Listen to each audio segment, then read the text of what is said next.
She bullied people a lot. Now she lives the rest of her life in a wheelchair. Stuff like spreading rumors or trash talk about us behind our back, or something like that, without physical contact. I never thought much about how a single person could dominate a school without ever touching anyone, until the day I really noticed her. Let's call her Brittany. Not my friend, not my enemy, just someone whose presence seemed to twist the energy of every room she entered. She wasn't physically intimidating, but there was something about the way she walked through hallways, her eyes scanning everyone like a chess player calculating moves, that made people tense up without even realizing WHY.at first. It was subtle. A whisper here, a smirk there. Little things that seemed harmless on the surface, but had an almost immediate ripple effect. I'd catch classmates exchanging uneasy glances, or someone hesitating before answering a question in class. Rumors spread faster than wildfire, and tiny manipulations left people second-guessing themselves. I remember one student nervously approaching a locker, only to freeze when Brittany glanced in their direction. I could almost see the panic creeping in, the internal "did I do something wrong?" moment. Teachers didn't stop her either. She had a way of charming them effortlessly, a combination of polite words, soft smiles, and well-timed apologies that made reprimands feel unnecessary. It wasn't overt intimidation, but it was powerful. Everyone around her, friends, classmates, even the younger students, learned to anticipate her moods, as if walking on eggshells was the only way to survive a day at school. Even I, who wasn't in her usual orbit, felt her presence affect me. The tension she created in a room was tangible, almost like static electricity. Conversations paused when she entered, jokes suddenly fell flat, and the air seemed to thicken with expectation. I started noticing patterns, how she subtly influenced who sat where, who talked to whom, and even who felt included or excluded in social circles. That I'm sharing this because, even though I was mostly a bystander, watching someone like Brittany operate was unnerving and strangely fascinating. And it all came to a head the day something completely unexpected happened, an event that would shift the balance, if only temporarily, and leave everyone, including me, reevaluating just how fragile control and reputation could be. The school itself wasn't particularly large, but somehow it always felt bigger than it actually was. Narrow hallways stretched like mazes, lockers lined every wall, and the constant hum of chatter, locker slams, and distant bells created a sort of background static that made everything feel alive. Even during passing periods, there was this constant tension, like the building itself could sense the invisible power plays happening within it. Classrooms were bright but contained, each decorated with motivational posters and student projects. Yet Brittany could make any room feel charged. You'd notice it immediately. Her presence alone shifted the energy. Where students might normally relax, laugh, or focus, conversations became cautious, eyes flicking toward her unconsciously. Teachers, while trying to maintain order, often seemed distracted by her subtle influence. Some smiled too easily, others nodded as if giving unspoken permission for her manipulations to continue. The social hierarchy of the school was complicated. Seniors wielded natural authority, underclassmen struggled to find their place, and Brittany had mastered the art of operating at the perfect intersection, just above her immediate peers in social power, but never so far that adults could outright punish her without hesitation. She had a reputation that spread silently. Younger students whispered warnings about her. Older students exchanged knowing glances, and everyone seemed to learn the unspoken rules of how to navigate around her. Even in common spaces like the cafeteria, the library, or the gym, her influence was palpable. A table of students discussing lunch plans would suddenly go silent as she passed by. In the library, whispers about assignments or weekend plans would die mid-sentence if she approached. She didn't need to say anything. Her gaze, her posture, even the casual tilt of her head communicated authority. This backdrop of corridors, classrooms, and social microcosms became the stage on which Brittany performed. For me and many others, navigating the school wasn't just about getting to class or avoiding tardy slips. It was about survival, about learning the rhythms of a place where one student could dictate the mood of dozens without ever raising a hand. It was within this environment, this carefully balanced ecosystem of control, observation, and subtle intimidation that the events I'm about to recount took shape. Every whispered conversation, every sidelong glance, every strategic movement through the halls was part of a larger game we were all unknowingly playing. By the time Brittany's influence was fully visible, I had already started noticing a few key players around her. There was Marcus, a quiet senior who somehow seemed immune to her manipulations. He kept his distance, but had this calm aura that made others unconsciously gravitate toward him for reassurance. I remember thinking he must have observed Brittany for months, learning to anticipate her moves like some kind of strategic game. Then there was Lily, a sophomore who often became Brittany's unintended target. Small, timid, and painfully aware of social hierarchies, she flinched when Brittany walked by, often muttering apologies for things she hadn't done. It was heartbreaking and infuriating at the same time. You could see her mind racing to figure out how to avoid even minor conflicts. I, myself, was on the periphery, same grade as Brittany, different class, but her presence affected me anyway. I noticed subtle shifts in my own behavior, avoiding hallways where she lingered, second-guessing casual jokes with friends, even hesitating to raise my hand in class. There was also a small circle of friends who tried to counterbalance her influence, but even they were cautious. No one wanted to be labeled as a rebel without support.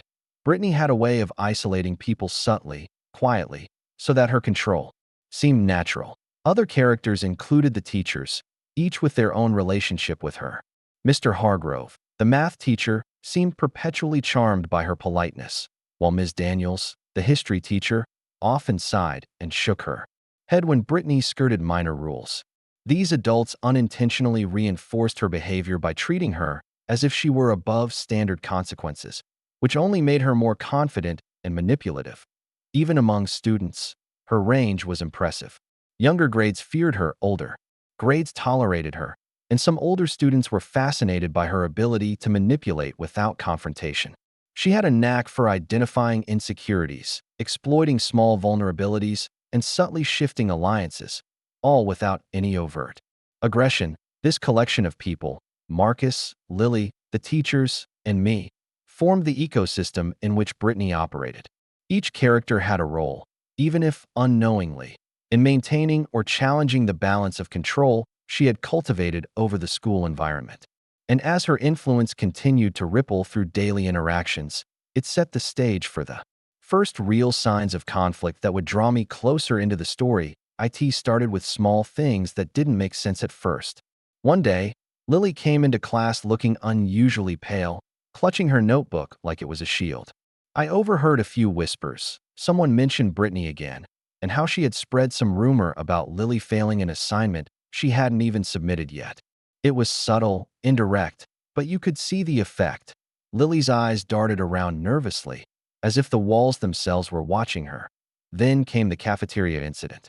I was sitting with Marcus and a couple of friends when we noticed Brittany passing by a table of juniors. She leaned just slightly, whispered something to her friend, and suddenly the students at that table started arguing quietly amongst themselves. Nobody could pinpoint exactly what she had said, but the tension was palpable. Even Marcus frowned, muttering, "She's up to something again." I began to notice that Brittany didn't need to raise her voice or confront anyone directly. A glance, a carefully timed comment, or even an absence of attention could create panic. People were constantly guessing her intentions, and the uncertainty itself was a form of power. I found myself questioning whether I should step in, but the fear of making a mistake kept me frozen. Another incident occurred in the library. I saw her casually walk past a group of students, lightly tapping a book as if to point it out. Moments later, two students started whispering accusations at each other about something trivial, their faces red with frustration. It was clear that Brittany had set the chain reaction in motion without anyone noticing that it wasn't just the younger students who felt the pressure. Even we, her peers, found ourselves avoiding hallways or shifting seating arrangements to avoid crossing her path. I started to sense a pattern in her movements, almost like she was testing the boundaries of her control.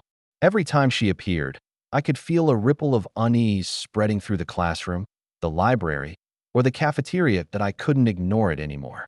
The first real suspicion hit me when I realized that her manipulations weren't random. She was deliberate, strategic, and remarkably consistent. The whispers, the sidelong glances, the subtle manipulations, it all pointed to someone who had studied human behavior carefully. It was unsettling to watch, yet impossible to look away. Things started spiraling faster than anyone expected. Brittany's subtle manipulations became more obvious, yet still cleverly hidden from teachers. She began targeting more students at once, timing her whispers and glances so that chaos erupted quietly around her. One day, a group of juniors had been planning a small project together, and by the end of the morning, two of them were in tears, blaming each other for mistakes that hadn't happened. All it took was a few well-placed words from Brittany earlier. In the hallway, I noticed a change in myself too. I felt tension knotting in my stomach whenever I saw her, like a silent alarm going off. I started avoiding her path even when I had no reason to, rearranging my schedule subtly to reduce contact. But sometimes, avoiding her wasn't enough. Her influence seemed to stretch beyond the moments when she was physically present. Rumors followed, and indirect messages reached my ears through the social grapevine, twisting even casual conversations into minefields. Lily, meanwhile, became a frequent target. I remember seeing her shrink back during lunch, her tray trembling in her hands. Brittany had managed to plant a tiny rumor that made half the cafeteria glance at her, judging silently. It wasn't about bullying in the obvious sense. There were no punches thrown, no insults yelled aloud, but the effect was devastating. I felt helpless watching Lily's confidence crumble day by day. At the same time, Brittany seemed untouchable. Teachers occasionally gave mild reprimands, usually with a warning tone or a comment about being mature, but nothing more. Marcus whispered to me once, "It's like she's playing a game and we're all just pieces on the board." And he wasn't wrong. Every step she took, every word she said, seemed calculated to maintain power without leaving any trace of guilt or wrongdoing. The tension escalated further during a class project presentation. Brittany had somehow seeded doubt about one group member's competence, and during the presentation, the targeted student faltered under pressure. The class exchanged glances, unsure who was to blame. Brittany, sitting at the back with her signature smirk, looked almost pleased, as if orchestrating these tiny disasters was a game for her. I could feel the ripple of frustration, confusion, and fear spreading through the room, and it hit me. This wasn't going to stop on its OW, and at IT was clear now that we were in the thick of something bigger than ordinary school drama. Her influence wasn't just annoying, it was a systematic challenge to everyone's confidence and equilibrium. And with each passing day, the stakes grew higher, making it impossible to simply walk away or ignore what was happening. At some point, I realized I could no longer remain just an observer. Brittany's influence had crept into my world as well, and the indirect pressure started affecting my own friendships and confidence. I found myself hesitating in conversations, second-guessing my jokes, and avoiding certain hallways just to not cross paths with her. It was exhausting, and the thought of doing nothing made my chest tighten. One afternoon, I overheard her whisper something to a friend about Lily again. The words were subtle, almost meaningless out of context, but I saw the immediate effect on Lily. Her hands trembled as she shuffled her papers, and her eyes darted anxiously. I realized that Brittany had mastered the art of invisible control. It wasn't just rumor spreading. It was fear, anticipation, and doubt, woven so seamlessly into everyday interactions that you hardly noticed until you were caught in it. That I debated my options with Marcus later that day. "Do we confront her directly?" I asked, nervously pacing outside the classroom. He shook his head. "No, that only feeds her. We have to be smarter. We protect the people she targets. We expose the patterns, but we don't give her reactions. That's what she wants." It wasn't an easy choice. Standing up for Lily or others could backfire, and there was always a risk of drawing Brittany's attention in a way that made things worse. Yet, watching the subtle terror she induced in my peers stirred something in me. I didn't want to let her keep controlling everyone quietly. Every hallway encounter, every whispered comment, was now a test. How much could I do without becoming another piece on her board? On one particularly tense day, I decided to subtly intervene. Lily was struggling with a small argument in the cafeteria, and I stepped in with a calm tone, defusing the situation just enough to let her regain composure. Brittany, seated at a distance, noticed, but I saw a flicker of surprise in her expression. Not a glare, not a retaliation, just recognition. That tiny acknowledgement told me that even small, careful actions could disrupt her rhythm, even if just slightly. From that point onward, I started paying closer attention to her strategies, observing her patterns and planning small, quiet ways to shield others. It wasn't about defeating her outright. It was about survival, understanding, and protecting the vulnerable students who couldn't fend for themselves. Each choice I made became part of a larger game, and the stakes were increasingly personal. The first real turning point came during a group project in history class. Brittany had been unusually quiet that morning, sitting at the back with her notebook closed, eyes scanning the room. Normally, she orchestrated chaos with subtle whispers, but that day she seemed to be waiting. I noticed the tension building, and even Marcus looked uneasy, shifting in his seat as if bracing for something inevitable. The target that day was a new student, someone younger and unaccustomed to the social dynamics of our school.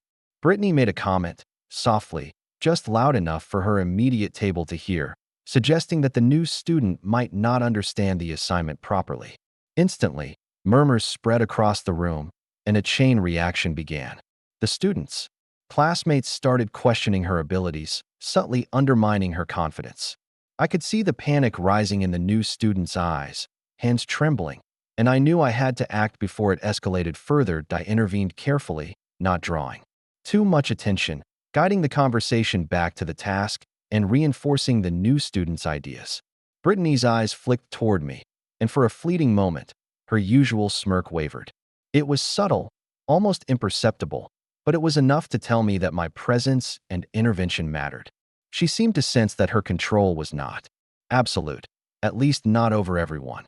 After class, the new student whispered a shaky "thank you," and I could see relief in her posture, as if a heavy weight had lifted. Brittany, on the other hand, didn't lash out. Instead, she observed, quiet, calculating. That silence was unnerving. It carried the unspoken message that she was planning her next move. That I realized at that moment that the dynamics of our school had shifted. Brittany's influence, though still strong, was no longer unchallenged. Tiny interventions, careful observations, and strategic support could start to create cracks in her otherwise impenetrable control. And for the first time, I felt a strange mixture of empowerment and dread. Empowerment because action was possible, dread because I had no idea how far Brittany would go to maintain her dominance. That it became clear that the real conflict wasn't just about rumors or social manipulation. It was about understanding and navigating an intricate web of power, fear, and strategy. Each decision now carried weight, and every encounter with Brittany was a test of judgment, patience, and courage. After the history class incident, Brittany seemed to adjust her approach. Her tactics became more layered, less obvious, but more effective. She started using indirect influence in ways that made it difficult to intervene without drawing attention. For example, she would casually mention a student's past mistake in front of a group, not as an insult, but as an offhand comment, planting doubt that slowly spread. The ripple effect was subtle yet devastating, creating tension among friends who normally trusted each other. That I noticed it especially with Lily and a few other vulnerable students. They became hesitant in group work, quiet in class discussions, and hyper-aware of every interaction. The smallest mistake felt magnified. During lunch, Brittany would strategically position herself near certain tables, smiling or laughing at a private joke, and suddenly students nearby would second-guess their words or actions. Even I found myself thinking twice before saying something, weighing whether my comment would be twisted or misinterpreted. Marcus and I tried to coordinate quiet support for the targeted students. We would redirect conversations, subtly encourage confidence, or even create distractions when Brittany seemed poised to interfere. It was exhausting, mentally taxing, and often required delicate timing. One wrong move could make Brittany notice. Our interference, which would risk escalation to the same time, Brittany seemed to enjoy the challenge. She adapted quickly, testing the limits of what she could control. I could see the calculating expressions on her face as she observed reactions to her subtle manipulations. Every student was a variable, and she was the constant in her own experiment of social influence. The stakes were no longer just individual discomfort. They were about preserving autonomy, self-esteem, and even friendships. One afternoon, I witnessed her at her most unnerving. She whispered something to a student at the edge of a group project, and suddenly arguments broke out among 3 different tables. The chaos was almost artistic in its precision, yet terrifying. Because it was invisible, no teacher would intervene, no one could see it coming. The students caught in her web didn't know who to blame, and even those trying to help felt powerless against her subtle orchestration. That it became painfully clear. Brittany wasn't just a bully. She was a strategist, observing, planning, and acting in ways that left no obvious evidence, making intervention difficult. Every step I took to protect others now carried a risk, and the mental toll of constant vigilance was becoming heavy. But ignoring it wasn't an option either. The longer she operated unchecked, the more entrenched her influence became. The unexpected event came during a school assembly, of all places. Brittany had planned her usual subtle maneuvers, whispers, sidelong glances, and small gestures to unsettle her peers. But that day, the principal announced a new initiative, peer mentoring programs paired across grades. Suddenly, some of the students Brittany frequently targeted were going to be paired with older students, creating a buffer and changing the dynamics she relied on. I noticed her reaction immediately. She tried to maintain her composed, smirking facade, but there was a flicker of concern in her eyes. It was almost imperceptible, but for the first time, I saw a crack in her confidence. Students who had once cowered now had allies, and the uncertainty disrupted the rhythm she depended on. Later, in the hallway, Brittany attempted to regain control. She whispered something to a small group of juniors, attempting to seed doubt and stir tension. Normally, her efforts would spread like wildfire, but Marcus and I had been alert.